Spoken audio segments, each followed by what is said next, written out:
Welcome back to NFL Fantasy Live. It's Wednesday, and it's time for Fantasy and Friends, where one of you guys spends time with us, and we are glad to be joined by Shay Day. It is Shay rocking the Ole Miss jersey, and people come on here wearing a whole lot of jerseys. Shay, tell us the importance of that jersey to you, and tell us about your fantasy football experience. So this jersey, actually, I wore it about 20 years ago when I played basketball for Ole Miss. So it's now become like my fantasy good luck charm. So this year being 10 years that I've been doing fantasy football, winning championships. I'm in 8 leagues this year, and I've already clinched a playoff spot in 7 of my 8 leagues. So I'm just excited. I mean, humble brag, beating up these guys in all my fantasy leagues. So I'm excited to be able to talk to you guys, hear your advice as I head on to the playoffs. All right, yeah, in the playoffs, or maybe you only need advice in that one league. We'll get you in the playoffs to see if we can get you 8 for 8. As we start here, you got a question right off the bat for Marcus. Yes, Marcus, help me. So my question is about Saquon Barkley, right? I mean, we all know Giants offense inconsistent, and with Tommy DeVito now at quarterback, I'm just not too confident about that offense in the fantasy playoffs. So I guess my question for you is, can I trust Saquon to step it up for me in the playoffs? Trust feels like a really strong word. We're talking about Saquon and that Giants offense right now. I don't know that you can trust him, but I think it's hard to get away from him just because there aren't a lot of running backs who are going to get the volume that Saquon gets. He's always on the field. He's going to get a ton of rushing attempts. He will get a few targets. It's that volume that makes him valuable. But yes, if you want to say that, can you trust him? Can you expect he's going to go out there and get you, 18 to 20 points? That feels like a little bit of a reach. But again, I struggle to imagine you have a lot of better options on the bench right now than Saquon. Yeah, it's tough. It's tough, especially on the waiver wire. We just talked about it earlier in the show, trying to find somebody to play in the running back position. But let's, speaking of the position, let's take a look at your lineup in this week in this particular league. Things are looking good at one of your running back spots. Alvin Kamara starting Pat Freiermuth, CeeDee Lamb, Sanders, the Falcons defense, Keenan Allen loaded there. But we got a couple of empty spots. Everything filled out. We'll start with that flex spot. Who are you debating between there?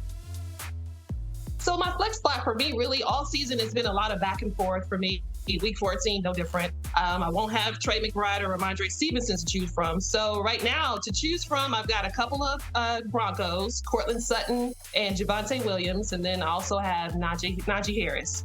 So I'm really excited to hear, with you, Florio, I love your start-sit, so just excited to see your thoughts. So let me see if you're thinking what I'm thinking, but I really am thinking about rocking with this guy.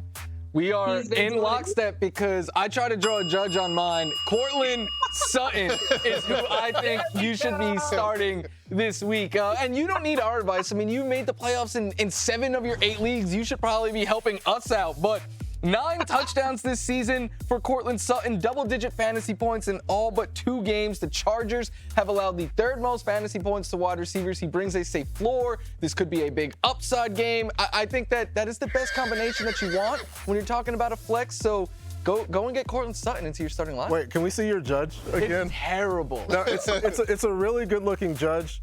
It's kind of like, I love the gavel down there as well. It's like he who is worthy shall hold the power of Cortland Sutton. Let's focus on that quarterback position. You got a blank spot there. What's on your whiteboard, and who are the players you're picking between? So I've got some solid choices at quarterback. I've got Dak Prescott. I've got Jared Goff. Like, my first thought immediately is just keep rocking with that Dak CD stack because it's been working for me lately. But then I think about the fact that Dallas plays the Eagles this week. Division rival, big game. And the Eagles just got whooped by San Fran. So I'm sure the Eagles are fired up, division game, they're ready to play. But then Jared Goff plays against my Chicago Bears, another division game. So just going kind of thinking I'm a little outside the box. But really, Marcus, I'm curious to see how you're feeling about that. But me, I'm just thinking about sticking with them boys. First off, I got to say, I'm proud to see that you've been able to put the bygones aside, that somebody who played in Starkville for his college ball. You're not holding that grudge. But I agree with you. I think we're going back to the future on this one. I mean, he has been red hot. Ever since that loss to San Francisco, Dak has just been on a completely different level. He's been completely red hot. And even that game they lost a few weeks ago to the Eagles, he went out and played really, really well in that game. I think that continues. And yes, I'm sure Philadelphia is still stinging over what happened last week. They can be mad all they want. They still got issues in their secondary. Being mad didn't really change that. So I think you stay with the Dak CD stack that has been so good for you, especially over the last 6 weeks or so. Awesome. Thinking alike. And you've been so good to us, Shay. Thanks for spending time with us here on Fantasy and Friends.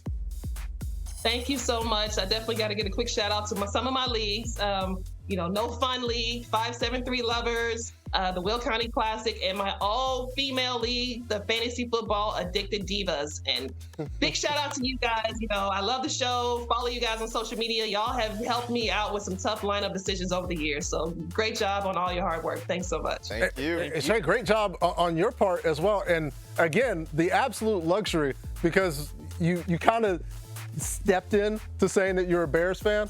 And so it's like, it's not necessarily going great. So when you can wear your own jersey, to wear the jersey that you were getting buckets in, and you don't have to worry about putting on somebody else's jersey, that's the ultimate flex. Good luck to you. Good luck to your daughter in her quest to try to live up to the standards that you have set. Hey, good luck to Ole Miss. Thanks for spending time with us, Shay. We appreciate having you on Fantasy and Friends. If you want to come on and kill it, brag, stunt on the rest of your league mates, at us on Twitter at Fantasy Audition to find out how you can be a part of the show. And come on, Shay, thank you. When we come back, more action. Are you hooked on a feeling and high on believing that you can make the postseason? You trying to lock in that playoff spot? Stick around, because we're revealing more starts and sits when we come back.